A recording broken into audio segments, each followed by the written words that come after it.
Hello everyone, welcome back to my YouTube channel. So in today's lecture we are going to study second method for calculating national income, that is income method. So income method को पढ़ने से पहले हमने last class में अपना value added method देखा था कि कैसे वैल्यू एडेड मेथड से नेशनल इनकम को कैलकुलेट करते हैं। तो उसमें हमारा एक टॉपिक रहता है that is precautions while using value added method. अब ये क्या है, जब भी हम नेशनल इनकम कैलकुलेट करते हैं तो हम कुछ प्रिकॉशंस लेकर चलेंगे। वो क्या प्रिकॉशंस होंगे कि क्या क्या चीज़ें हमें इंक्लूड करनी है नेशनल इनकम में, क्या क्या चीज़ें इंक्लूड नहीं करनी है। तो जब हम वैल्यू एडेड मेथड से हमने नेशनल इनकम कैलकुलेट करा है तो क्या क्या प्रिकॉशंस हम लेकर चलेंगे वो एक बार देख लेते हैं। तो फर्स्ट पॉइंट आता है हमारा, sale and purchase of second hand goods is not included in calculating value added method. तो जब हम वैल्यू एडेड मेथड से नेशनल इनकम कैलकुलेट करेंगे तो वहाँ पर हम sale and purchase of second hand goods को इंक्लूड नहीं करेंगे। क्यों नहीं करेंगे? बिकॉज प्रोडक्शन के टाइम पर जब उन गुड्स की प्रोडक्शन हुई होगी तो उसकी वैल्यू हमारी ऑलरेडी नेशनल इनकम में इंक्लूड हो चुकी होगी। दैट्स वाई जो उसकी सेल एंड परचेज होगी, सेकेंड हैंड गुड्स की जो सेल एंड परचेज होगी उसकी वैल्यू को हम इंक्लूड नहीं करेंगे। नेक्स्ट पॉइंट आता है, but if some commission is earn from sale and purchase of second hand goods is included. लेकिन जो भी उन सेकेंड हैंड गुड्स की सेल एंड परचेज से कमीशन आएगा उसको हम इंक्लूड करेंगे। Clear? Next is value of intermediate good is not included. हमें पता है कि जब हमने नेशनल इनकम कैलकुलेट करते हैं तो उसमें हम इंटरमीडिएट गुड्स की वैल्यू को इंक्लूड नहीं करते। कौन से गुड्स की वैल्यू इंक्लूड होती है? फाइनल गुड्स की वैल्यू इंक्लूड होती है। क्यों? क्योंकि अगर हम इंटरमीडिएट गुड्स की वैल्यू को इंक्लूड करेंगे तो उससे कौन सी प्रॉब्लम आ जाएगी? डबल काउंटिंग की प्रॉब्लम आ जाएगी। And last point is imputed rent is included. What is imputed rent? It means rental value of self owned house. कि मीन्स आपका अपना घर है, उसमें आप खुद रह रहे हो, लेकिन अगर आप उसको रेंट पर दोगे तो उससे कुछ वैल्यू होगी। तो वही चीज़ है कि आप अपने घर में खुद रह रहे हो लेकिन उसकी कोई आपके हाउस की कुछ रेंटल वैल्यू होगी। उसी रेंटल वैल्यू को हम क्या बोलते हैं? Imputed rent. तो वो जो इम्प्यूटेड रेंट है वो हमारा इंक्लूड होता है नेशनल इनकम के अंदर। This is clear to all. तो ये कुछ प्रिकॉशंस थे जब हम नेशनल इनकम कैलकुलेट करते हैं while using by value added method. So हम नेक्स्ट पॉइंट पर नेक्स्ट हमारा जो मैथड है दैट इज़ इनकम मैथड, उस पर कंटिन्यू करते हैं। तो income method also called distributed share method. Income method को हम डिस्ट्रीब्यूटेड शेयर मैथड भी बोलते हैं और फैक्टर पेमेंट मैथड भी बोलते हैं। As per this method national income is estimated in terms of factor payment. इस मैथड के अकॉर्डिंग जो नेशनल इनकम है हमारी कैसे एस्टिमेट होती है? In terms of factor payments की टर्म्स में, जो किसको किए जाते हैं? Made to owners of FOPs. जो एफओपीज के ऑनर है उनको जो फैक्टर पेमेंट्स दी जाती हैं उनको हम ऐड ऑन करके हमारा क्या निकलेगा? नेशनल इनकम कैलकुलेट होगा बाय इनकम मैथड।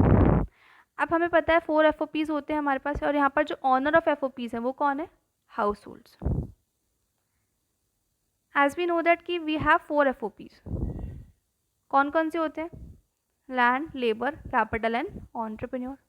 उनसे जो भी इनकम आएगी, लैंड पर क्या मिलेगा? हमें रेंट मिलेगा, लेबर को वेजेस मिलेंगे, कैपिटल को इंटरेस्ट मिलेगा, एंटरप्रेन्योर को प्रॉफिट मिलेगा। तो हाउस होल्ड के पॉइंट ऑफ व्यू से ये उसकी क्या है? फैक्टर इनकम है। और प्रोड्यूसर के पॉइंट ऑफ व्यू से उसकी वो क्या कर रहा है? फैक्टर पेमेंट कर रहा है। तो इन सब को जब हम इंक्लूड करेंगे, इन सब को ऐड करेंगे तो हमारा क्या निकलेगा? इनकम मैथड से नेशनल इनकम कैलकुलेट करेंगे। जैसे कि यहाँ पर लिखा हुआ है rent, interest, wages and profit. इन चारों चीज़ों को हम टोटल करेंगे तो हमारा क्या निकलेगा? इनकम मैथड से नेशनल इनकम कैलकुलेट होगी। क्लियर? अब हमने लास्ट क्लास में हमने देखा था कि हमने 3 मैथड्स देखे थे कि कौन कौन से मैथड्स होते हैं और उनसे हमारा अलग अलग आउटकम आता था, अलग अलग रिजल्ट आता था। तो हमने देखा था कि वैल्यू एडेड मैथड से हमारा जो रिजल्ट आता था वो क्या आता था? GDP MP. ऐसे जब हम इनकम मैथड से नेशनल इनकम कैलकुलेट करेंगे तो उससे जो रिजल्ट आएगा वो क्या आएगा? एनडीपी एफसी, जिसको हम क्या बोलते हैं? डोमेस्टिक इनकम बोलते हैं। तो डोमेस्टिक इनकम का एग्रीगेट क्या है? एनडीपीएफसी। आप क्वेश्चन में डायरेक्ट बोल सकते हैं कि फाइंड डोमेस्टिक इनकम, तो आपको ये कंफ्यूज नहीं होना कि डोमेस्टिक इनकम है तो कौन सा एग्रीगेट हमें निकालना है। तो इसका मतलब क्या होगा? एनडीपीएफसी आपको फाइंड आउट करना है। क्लियर? तो अब हम इसे फर्दर देख लेते हैं, टाइप्स ऑफ फैक्टर इनकम। तो हमें पता है कि हमारे पास फैक्टर इनकम 4 टाइप्स की होती है। कौन कौन सी? Rent, wages, interest and profit.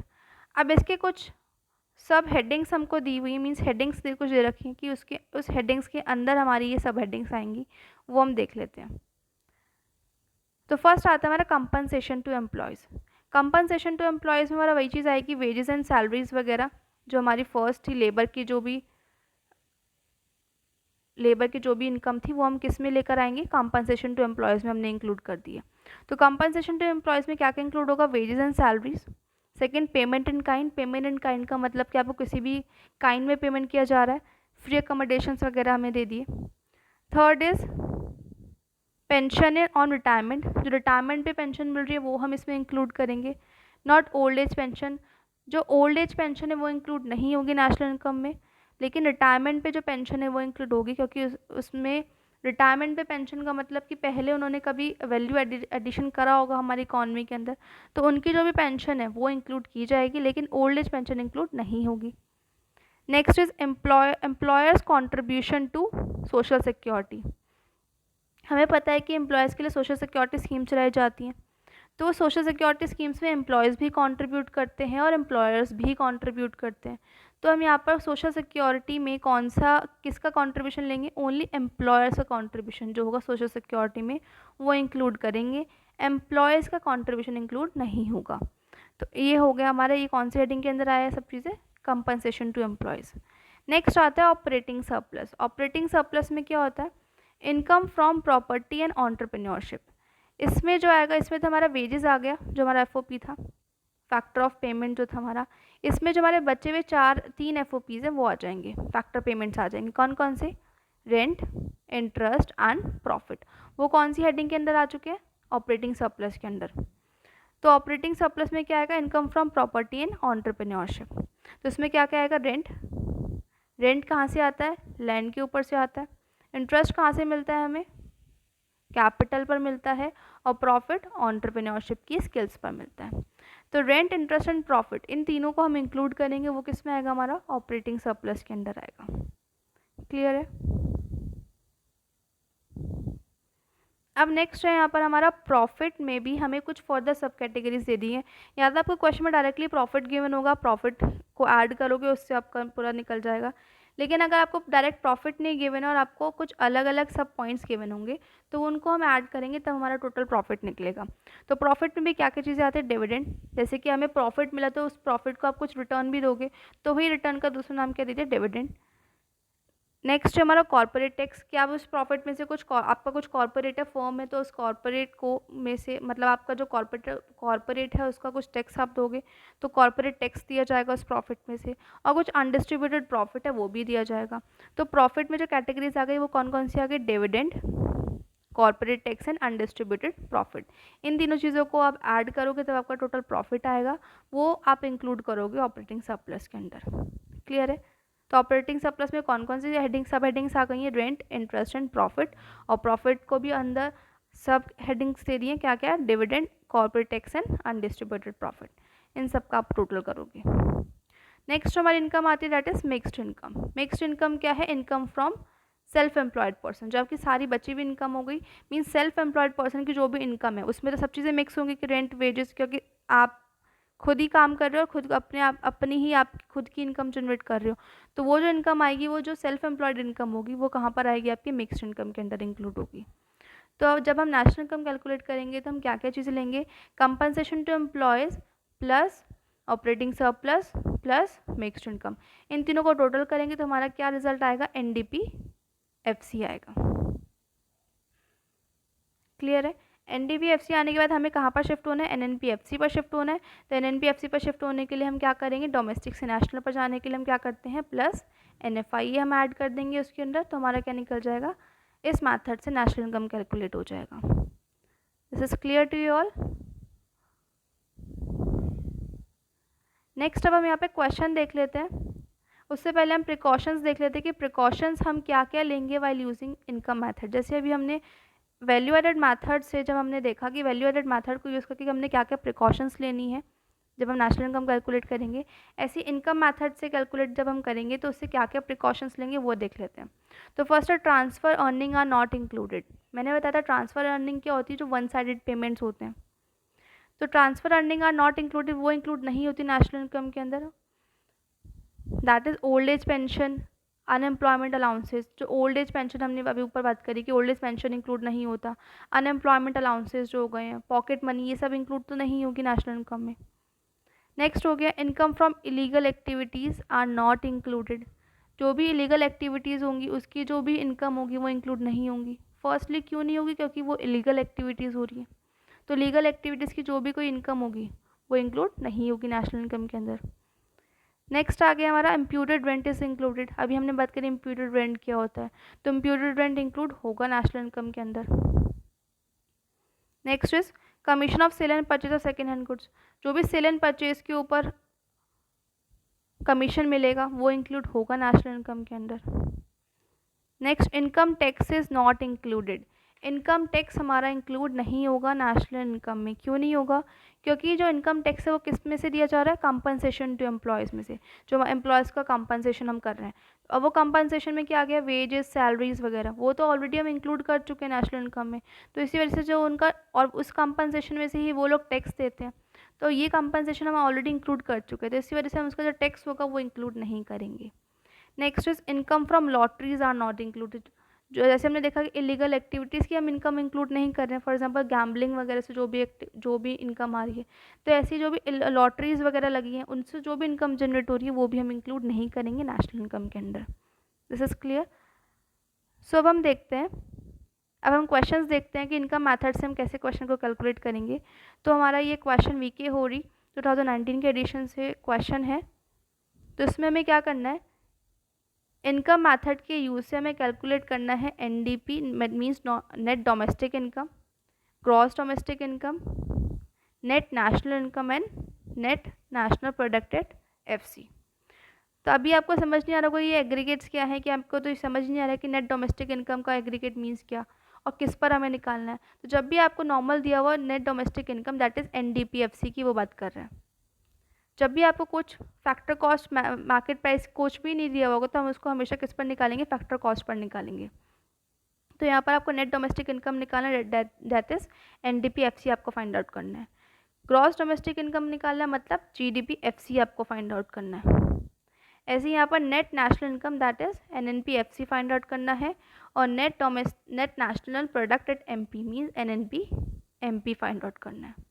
Clear है? अब हमें ये पता चलेगा कि हमें क्या क्या चीज़ें फाइंड आउट करनी है।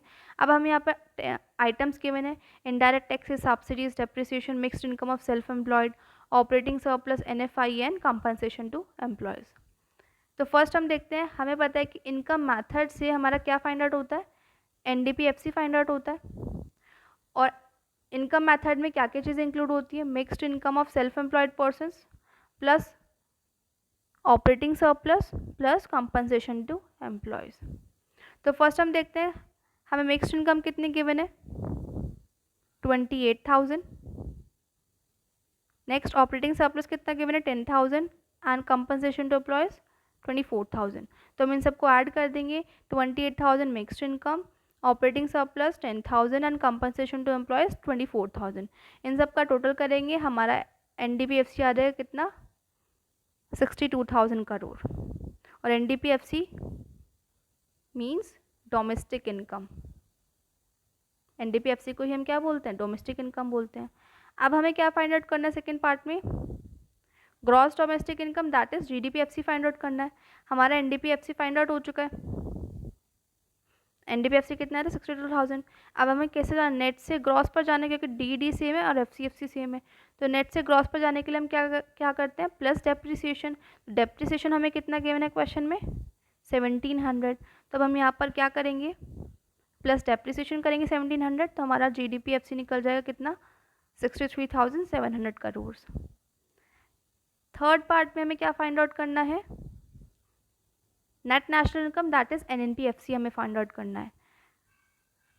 हमारा यहाँ पर एनडीपीएफसी हमारा ऑलरेडी हमने निकाला हुआ है कितना? 62,000। अब हमें कहाँ पर जाना है? नेट सेम है, डोमेस्टिक से नेशनल पर शिफ्ट होना है। डोमेस्टिक से नेशनल पर जाने के लिए हम क्या करते हैं? प्लस एनएफआईए करते हैं। तो एनएफआईए हमें क्वेश्चन में कितना गिवन है? -300 हमें गिवन है। तो हम यहाँ पर क्या करेंगे? -300 करेंगे, तो हमारा एनएनपीएफसी आ जाएगा कितना? 61,700 करोड़। लास्ट जो हमें पार्ट है, लास्ट पार्ट में हमें क्या फाइंड आउट करना है? Net national product at MP, that is NNP MP हमें फाइंड आउट करना है। तो एनएनपी एमपी कैसे फाइंड आउट करेंगे? एनएनपीएफसी माइनस मीन्स, अब हमें कहाँ पर जाना है? फैक्टर कॉस्ट से मार्केट प्राइस पर। जब हम फैक्टर कॉस्ट से मार्केट प्राइस पर जाएंगे तो हम माइनस सब्सिडीज़ करेंगे और प्लस इनडायरेक्ट टैक्सेस। तो सब्सिडीज़ हमें कितनी गिवन है क्वेश्चन में? सब्सिडीज़ हमें गिवन है 1800 और इनडायरेक्ट टैक्सेस 9000। तो सब्सिडीज़ हम माइनस कर देंगे 1800 और 9000 हम इनडायरेक्ट टैक्सेस को ऐड कर देंगे तो हमारा NNP-MP फाइंड आउट हो जाएगा, that is 68,900 crore. This is clear to you all. Next question और देख लेते हैं हम एक। नेक्स्ट क्वेश्चन है हमारा, इसमें जो हमें कैलकुलेट करना है दैट इज डोमेस्टिक इनकम और नेशनल इनकम। तो डोमेस्टिक इनकम का एग्रीगेट क्या था हमारा? NDP-FC हमें फाइंड आउट करना है और दूसरा national income that is NNP-FC find out करना है। तो डोमेस्टिक इनकम के लिए हमें क्या क्या चाहिए? तो यहाँ पर हमें डायरेक्ट कंपनसेशन टू एम्प्लॉयज़ नहीं गिवन, उसके सब हेडिंग्स हमें गिवन है। तो कंपनसेशन टू एम्प्लॉयज़ में क्या क्या चीज़ें इंक्लूड होंगी? वेजेस, रेंट, और क्या क्या इंक्लूड होगा हमारे यहाँ पर? Social security contribution. ये चीज़ें, तीनों चीज़ें किस में आएंगी? कंपनसेशन टू एम्प्लॉयज़ में आएंगी। नेक्स्ट हमारा जो सब हेडिंग आती है, जो हमारी हेडिंग आती है वो कौन सी होती है? Operating surplus. ऑपरेटिंग सरप्लस भी हमें डायरेक्ट नहीं गिवन है, ऑपरेटिंग सरप्लस में भी क्या क्या चीज़ें आएंगी? इंटरेस्ट आएगा, डिविडेंड हमें किस में आएगा? प्रॉफिट में आ जाएगा। Third is corporate profit tax हमारा इंक्लूड होगा, ये किस में आ जाएगा? हमारा ऑपरेटिंग सरप्लस में। एंड थर्ड जो बचा हमारा मिक्स्ड इनकम, मिक्स्ड इनकम हमें डायरेक्ट गिवन है कितनी? 400, वो हम इंक्लूड करेंगे।